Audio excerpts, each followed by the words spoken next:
Y a mí me gustaría empezar a hablar precisamente por lo que acabo de comentar, ¿vale? Contigo, que es cómo Hex se convierte en un fenómeno mundial, ¿vale? Como una novela de terror con algún toque de humor, los que habéis leído lo sabéis, pero esencialmente una novela de horror, pura y dura, con un arquetipo muy identificable, que es el arquetipo de la bruja, que ahora veremos cómo lo trata. Rompe la barrera, digamos, del nicho que suele tener este tipo de libros, ¿vale? Y llega, a tenor de las ventas, a un público de muy diferentes países, que yo sospecho, no tengo pruebas pero tampoco dudas, que muchos de ellos, por la masa de lectores que tiene Hex, no son solamente lectores de terror, son lectores de todo tipo de géneros que de repente se han acercado a esta novela. Y bueno, me gustaría que Thomas valorara eso, es decir, cuando él empezó a construir, a plantear esta historia, si él tenía en mente un lector tipo de género o si la novela le ha sorprendido a sí mismo en ese sentido. So, hello everybody, thank you for being here. Yes, first of all, I want to say I'm very honored that it actually won the Kelvin Award. It's pretty special to me when people reward me for what I write. I didn't set out to write necessarily a typical genre horror novel, although I write horror. I've been writing horror my entire life.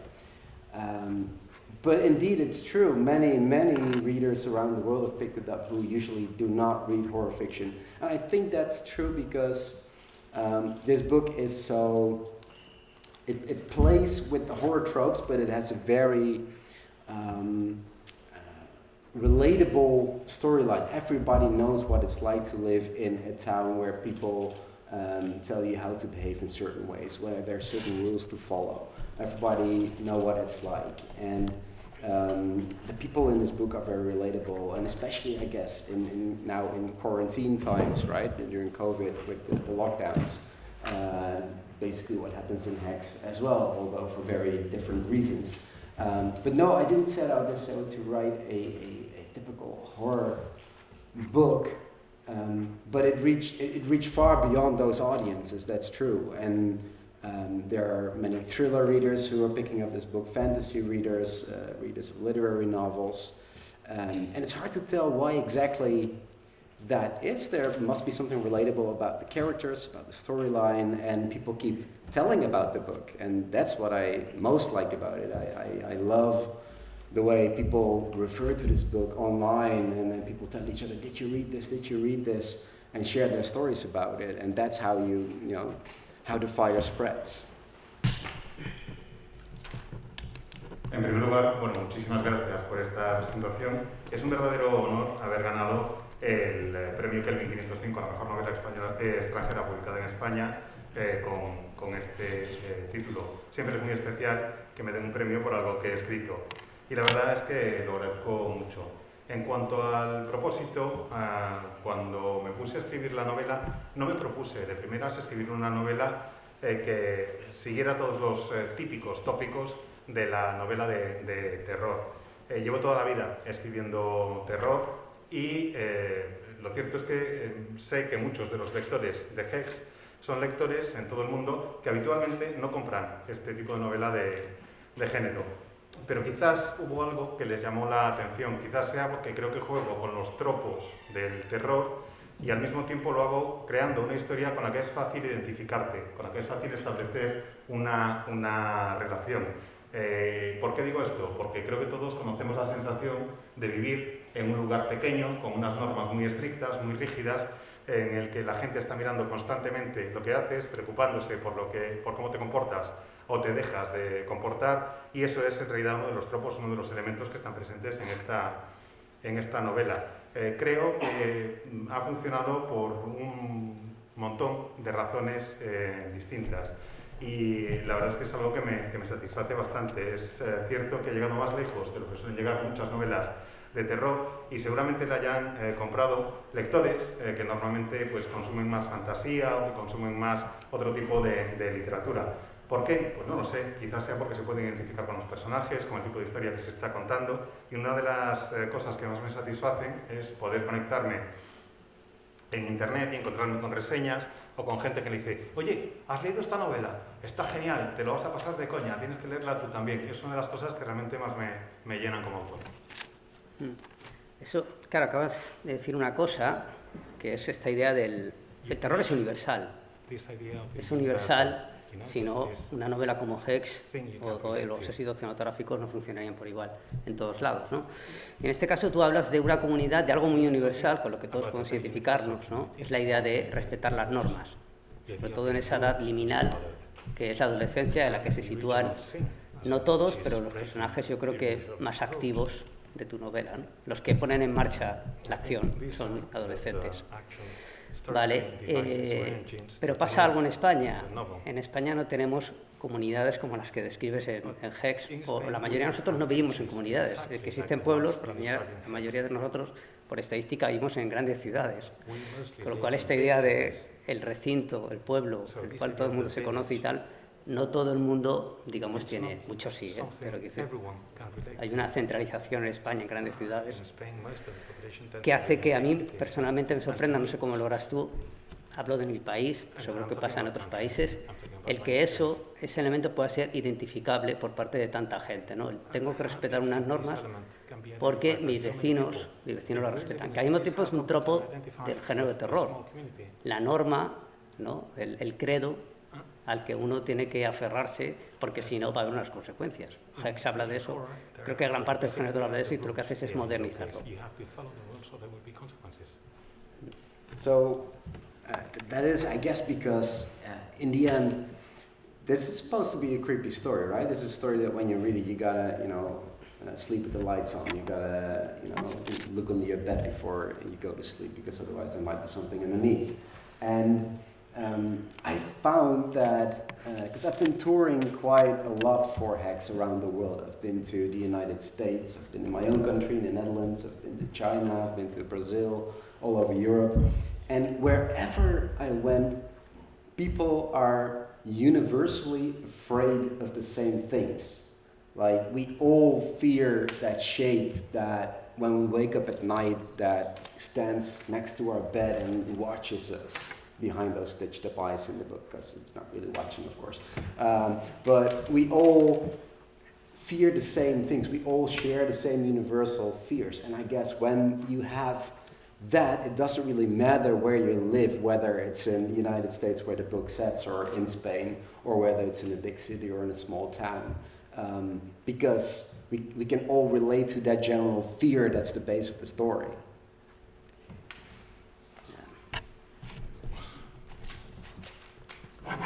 Lo cierto es que creo que todos reconocemos como verdad lo que se cuenta en la novela, porque todos hemos vivido las sensaciones que nos genera una historia de terror. Todos sabemos lo que se siente con una buena novela de terror. Yo quería que Hex fuera una de esas novelas que hacen que te den ganas de dormir con la luz encendida, o que, como quien no quiere la cosa, pues mires debajo del somier antes de irte a la cama, no vaya a ser que esté algún monstruo agazapado allí debajo. Y me he dado cuenta, en la gira internacional que he hecho de presentación de Hex, con la que he recorrido medio mundo, desde Estados Unidos a mi propio país, a Países Bajos, o a China, o Brasil y toda Europa, me he dado cuenta, como digo, de que los lectores, de que las personas, tenemos una serie de miedos atávicos que son comunes, que son universales. A todos nos da miedo cuando nos despertamos en mitad de la noche esa figura, esa sombra, esa silueta que se ve de repente al fondo de la habitación, y que en el caso de la novela es un ente real, una presencia real que te está mirando. Bueno, no te está mirando porque tiene los ojos cosidos, pero vamos, ya me entendéis lo que quiero decir. Y creo que todos compartimos ese miedo universal, independientemente de donde vivamos, independientemente de si vivimos en Estados Unidos o en España, o de si residimos en una gran ciudad o en un pueblo pequeño. Todos podemos identificarnos con esa sensación de miedo, con ese miedo, primero, que en realidad es lo que subyace como base a toda la historia. Al hilo de eso, acabas de decir lo de las escenas tipo, en la vida real y también en la ficción, levantarse por la noche, una figura, etcétera. Vamos a hablar de brujas. En Hex hay una cosa que me llama mucho la atención, ¿vale? Es cómo está construido muy arquetípicamente el personaje de la bruja, ¿vale? Es un personaje que a mí hay muchas maneras de abordar la brujería, pero creo que aquí no la brujería, sino la bruja como tal, está construida de forma muy icónica. Es un personaje que a los fans del terror seguramente les podrá recordar a iconos, ¿vale? A iconos caracterizados con unas normas muy claras, estéticamente muy claras, como recientemente, bueno, no tan recientemente, ya tiene unos años, Jeepers Creepers, Freddy Krueger, etc., ¿no? Son personajes que más allá del arquetipo de bruja, tiene una serie de normas que uno no puede transgredir, una serie de reglas que el espectador y los espectadores y los lectores y los personajes comparten e identifican muy claramente. Sobre las brujas, Hex es una novela que se escribió originalmente en neerlandés y que luego reescribiste. A mí me gustaría preguntarte por tu relación por las brujas, porque yo creo que en tu novela y también en mucha parte de la cultura, no sé, neerlandesa, pero bueno, de Países Bajos, en Estados Unidos, la bruja simboliza una suerte de culpa colectiva. Y en tu novela, de hecho, los hijos deben purgar la culpa de lo que hicieron sus padres y sus antepasados. Eso es muy propio de la bruja, como arquetipo. Me gustaría preguntarte por tu relación, no solo como espectador y como lector de terror, sino como ciudadano de tu país, ¿no? ¿Qué relación tienes con la brujería? Porque yo esto en un americano entendería que está toda la sombra de Salem, por ejemplo. En el caso and the Salem witches trials, but there's that feeling of guilt. I mean, it also touches society regarding witches. Yeah, when the book was published in the United States, I got quite a few reactions from US readers actually, like this book seems to be very unfriendly towards women, but indeed, the whole witch theme is inherently unfriendly towards women, because these women were obviously convicted out of superstition, out of belief systems, out of religion, and they were hurt in horrible ways. They were put at the stake, they were hung. It's a pretty nasty thing that happened in the 1600s, up till the 1600s. And so that's inherently part of the whole belief system about witches, that's true. And in my book, I wanted to reflect that, obviously, but I also wanted to change the rules, right? Like we all know the rules about supernatural phenomenon, in a wider sense, not only witches but supernatural phenomenon. And in this book, I wanted to play around with that and twist them around in a fun way, if you will. Like for instance.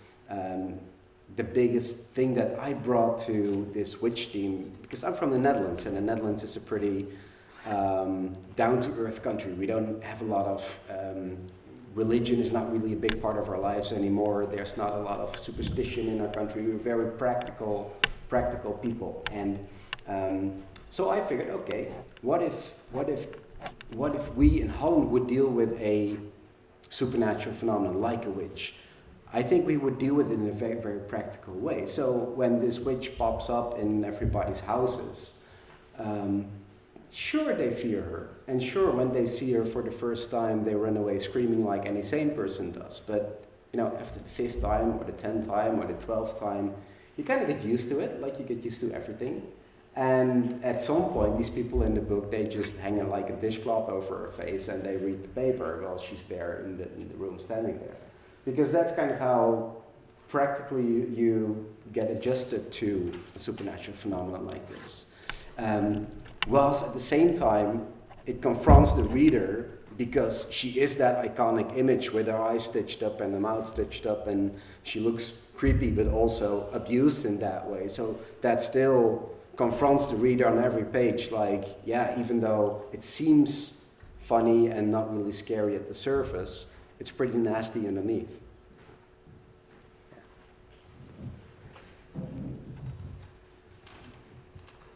Cuando se publicó el libro en Estados Unidos, recibí muchas reacciones y quejas por parte de lectores diciéndome que tenía la sensación de que era un libro que no era nada amable en su descripción y trato de la mujer. Yo creo que es que la figura de la bruja en sí misma no es amable de cara a la figura de la mujer, no presenta una serie de valores amables en cuanto al tratamiento de la mujer. Pensar que es una figura que nace en muchos casos de la superstición, de las tradiciones religiosas, que eran mujeres incomprendidas, a las que, como no se las comprendía, lo que se hacía era, pues básicamente matarlas, bien fuera clavándolas en una estaca, colgándolas o prendiéndoles fuego. Y eso fue así durante mucho tiempo, hasta bien entrado el siglo XVII. Yo lo que quería era cambiar un poco las reglas del tratamiento y de presentación, sobre todo de la bruja, cambiar hasta cierto punto las reglas del tratamiento de lo sobrenatural. Y creo que lo que aporté fue un poco derivado de mi lugar de origen, del país del que procedo. Países Bajos es un país muy pragmático, un país donde la religión tiene un peso específico realmente muy bajo, donde ya no seguimos tanto esas tradiciones ni hay tanta presencia de lo sobrenatural, y considero que somos un pueblo bastante pragmático, diría. Entonces me planteé, vale, ¿y qué ocurriría si se produjera un fenómeno sobrenatural en Países Bajos? ¿Cómo responderíamos a ese fenómeno? Y para hacerlo me imaginé qué ocurriría si se plantara la bruja en casa de alguien. Lógicamente, la primera reacción, la primera vez que ves a la bruja plantada en tu casa, es una reacción de terror, salir corriendo, que eso es lo que haría cualquier persona cuerda.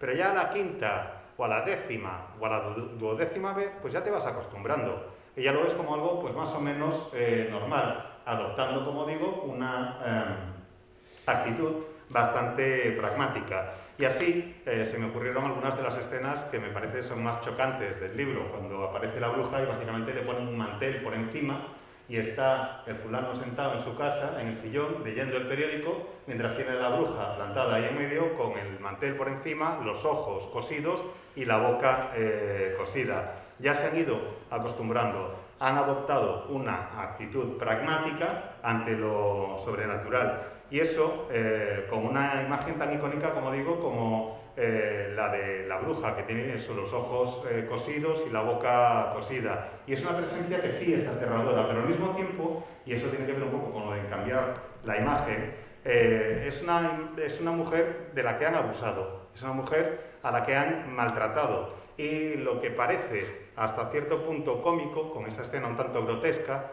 en realidad es bastante aterrador y tiene un trasfondo de lo más oscuro. Bueno, para los que no habéis leído Hex todavía, esto que acaba de comentar Thomas es, para mí, podría ser uno de los secretos del éxito de la novela. La novela negocia con un concepto de fantástico que todos tenemos en la cabeza, ¿no? Que es lo imposible frente a las creencias racionales, frente al credo racional con el que hemos vivido. Hay una cosa que me gusta mucho de cómo Thomas trabaja no solo la bruja, sino sobrenatural en Hex, es que efectivamente rompe con esta idea de esta estructura que todos tenemos en la cabeza de cuando aparece algo sobrenatural hay una primera fase de indicios y luego una primera fase de reafirmación. No puede estar pasando algo imposible. Está pasando algo imposible. Hagamos algo por lo que está pasando imposible. ¿De acuerdo? Hex no. Hex introduce a una bruja en la casa de los protagonistas en la página 5 de la novela o la página 2 de la novela. ¿De acuerdo? Sobre eso, y me gustaría preguntarte acerca del tratamiento que tiene las leyendas urbanas, que incluso llamamos hoy creepypasta, porque hay un juego con vídeos, ¿verdad? Con internet, con el peligro de que la bruja se filtre a internet. A mí me pareció muy irónico que esta novela se escriba en un momento de sobreexposición de todos en las redes sociales. Vivimos en la era de la sobreexposición. Los personajes de la novela creo que intentan hacer lo contrario de lo que hace todo el mundo hoy, que es sobreexponerse. Los personajes de la novela intentan infraexponer su cultura, infraexponer su forma de vida, en un momento en el que todos comemos algo, lo fotografiamos y lo subimos a redes. Eso me parece muy irónico y me gustaría que nos explicaras cómo empezaste, si realmente ese fue el principio de la novela, ese concepto, ¿no? Una comunidad en un mundo sobreexpuesto, una comunidad que decide lo contrario, infraexponerse. So first, indeed, she's right there on the first page. That's true. And you know, whenever in a movie they show the monster on like the first scene, it's not scary anymore, right? Because we've all seen it, and then you get used to it. And it's not scary. So my challenge in this book was actually to make her scary throughout the book while she being there all the time. So that's why I created the sense, okay, so these people are not necessarily scared, they're used to her. And at the same time, she is not the scary part in the book, the people are. That's the point I wanted to make. The people actually are the scary part of the book. And to the second point that you said, what I found interesting was to create this micro society where people deal with this supernatural presence in different ways. So there's the elders in town who are usually, especially in the case in Hex, they're very conservative. They want to keep everything the way it was because they're afraid of what will change when people find out about this phenomenon. So they impose all the rules. And then there's the younger people in town who are bound by this curse. They know that they have to live here forever. They cannot move out because if they move out due to the curse, they will commit suicide. And they don't want that. They're young. They want to explore the world like everybody. So they are the idealistic ones, and they want to break the curse. They want to see if they can get National Geographic or Discovery Channel in to research the whole thing to try to lift the curse.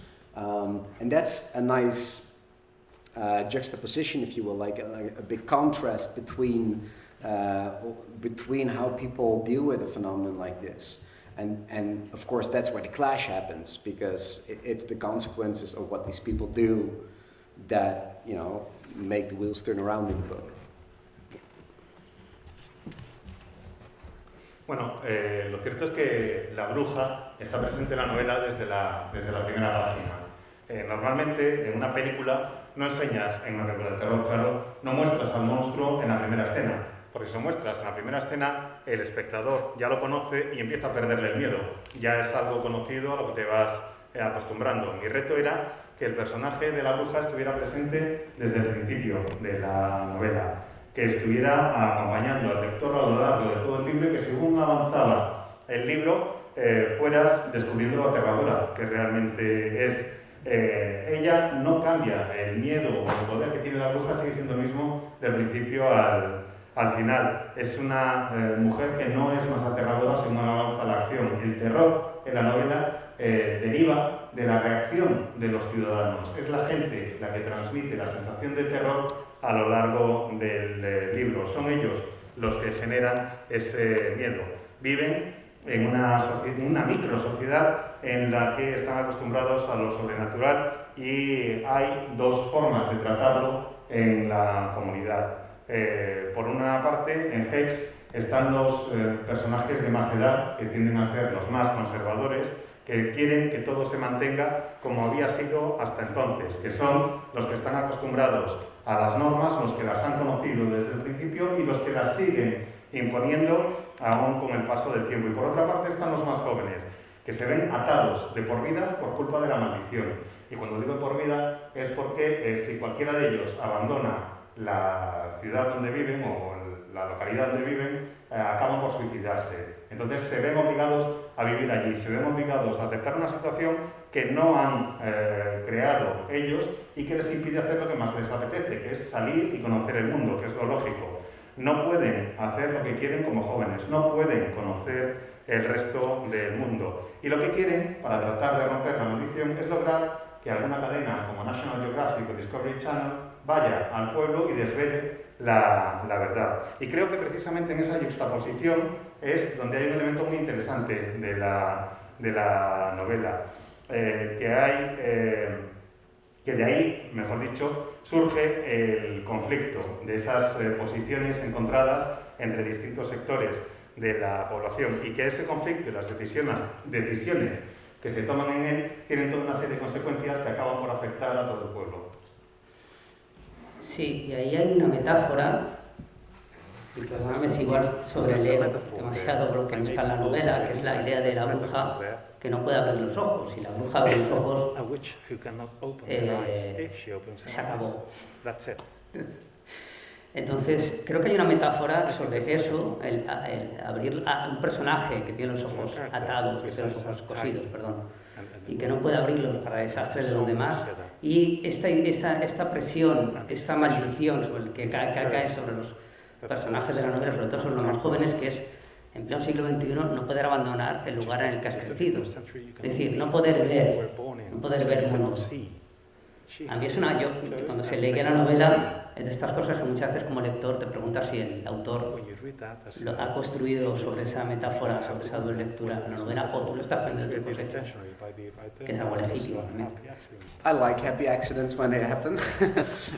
Aside from that, I guess the metaphor is even wider than that. Like, it's about people being blind to their own actions of what they're doing, right? Like in Hex, I wanted to tell the story where it's people's fears and people's superstitions and people's behaviors that create this very toxic situation that goes from bad to worse, if you will. I think that's the main metaphor, that she has her eyes shut, but basically the whole town is their eyes shut. A mí, bueno, en primer lugar me encanta cuando se producen los descubrimientos por accidente o las coincidencias felices, pero en este caso concreto creo que la metáfora sí está ahí y que es incluso hasta más amplia.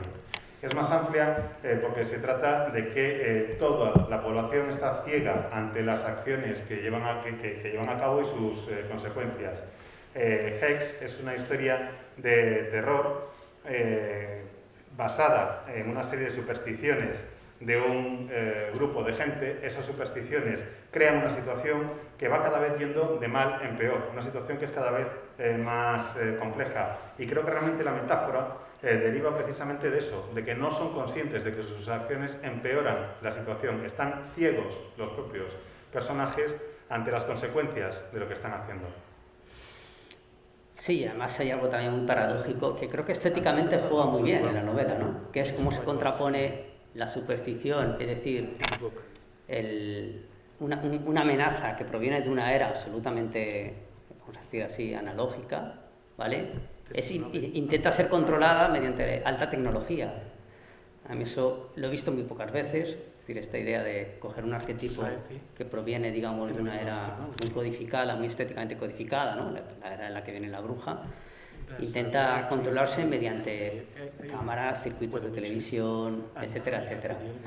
Y hablo no solamente de ideas, incluso hablo, ya digo, estéticamente. Yo no sé hasta qué punto Hex es una novela construida también a base de imágenes que funcionan por sí solas, a base de cuadros. Yeah, that's true. I liked the idea of, I don't remember who it was, but there was a horror writer who said that since technology emerged, horror is basically dead because you cannot do the old, tropes anymore. Like, people are always connected, people are always, you can always pick up the phone and call for emergency or something.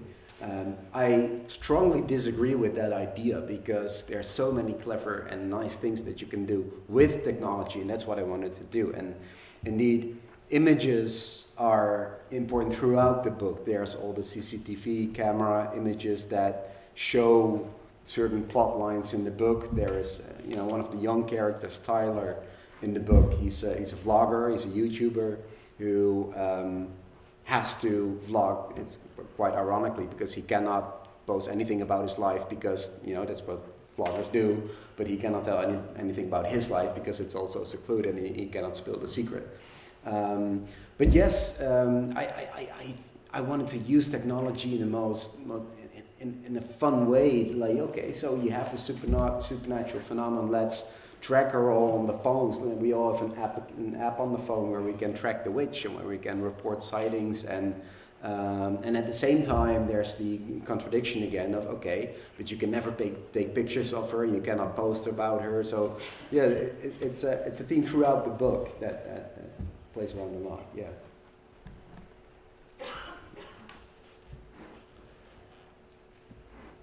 Bueno, lo cierto es que me gustaba la idea de utilizar la tecnología en una historia de terror.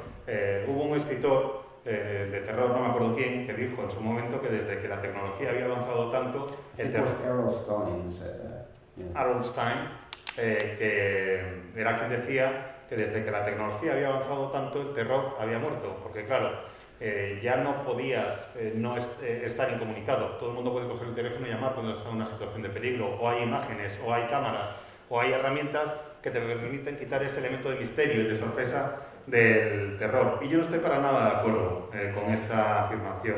Creo que lo que hay que hacer es buscar maneras inteligentes de utilizar la tecnología para contar tu historia de terror. Y efectivamente, las imágenes tienen una gran importancia en la historia y juego con ellas.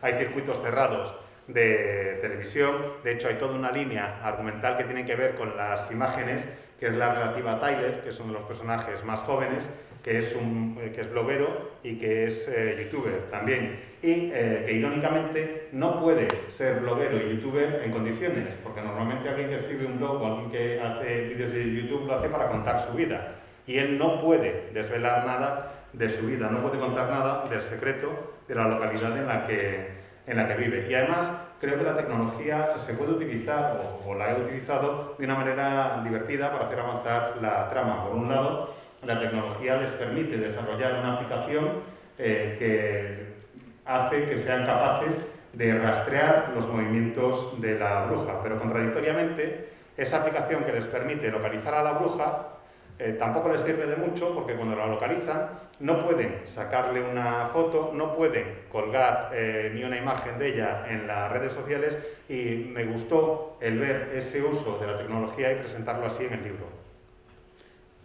Se nos acaba el tiempo, pero no me gustaría que nos fuéramos de aquí sin que habláramos de la estructura muy curiosa que tiene la novela, ¿no? Yo creo que el terror se basa fundamentalmente más en las expectativas de lo que puede ser que de lo que es al final. Es decir, es casi más importante los 2 segundos que tardamos en abrir la puerta y ver qué hay al otro lado, que realmente ver lo que hay al otro lado de la puerta, ¿verdad?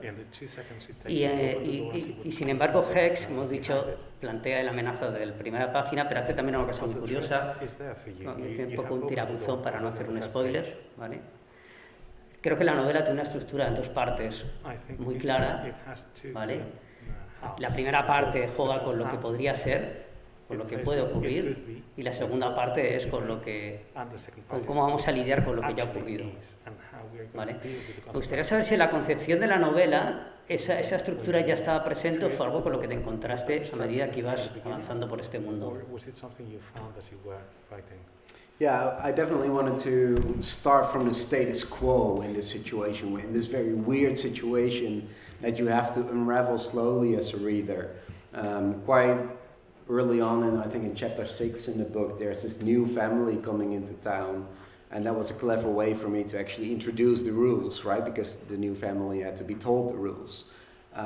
But yes, I wanted to start from the status quo and feel with those people in this town. So what happens if you live in Nurkers? How does your life look like? And what do they all fear? And then, of course, slowly break that off when things go out of hand. But yeah, that was very deliberate. Pues la verdad es que quería empezar la historia desde el status quo puro y duro, presentar ya de buenas a primeras una situación tan extraña como la de esta localidad, y ir desenredando poco a poco la madeja, que el lector vaya descubriendo cuál es ese status quo según van avanzando las páginas. Quería que supiera que hay una situación extraña, pero no exactamente cuáles son las reglas de esa situación, y me pareció que una forma inteligente de hacerlo era la presentación de una familia que llega nueva al pueblo en el capítulo 6. Cuando esa familia llega, creo que es el capítulo 6, vamos. Cuando esa familia llega al pueblo, tienen que ir descubriendo las normas y tienen que ir conociendo el status quo. Y una vez he logrado que ya conozcas bien cómo viven todos esos personajes, cuáles son las reglas y cuál es el status quo, de lo que me encargo en la segunda parte de la novela es de ir poco a poco desmenuzándolo y rompiéndolo. Nos tenemos que ir ya. Vamos a dar un aplauso a Tomás y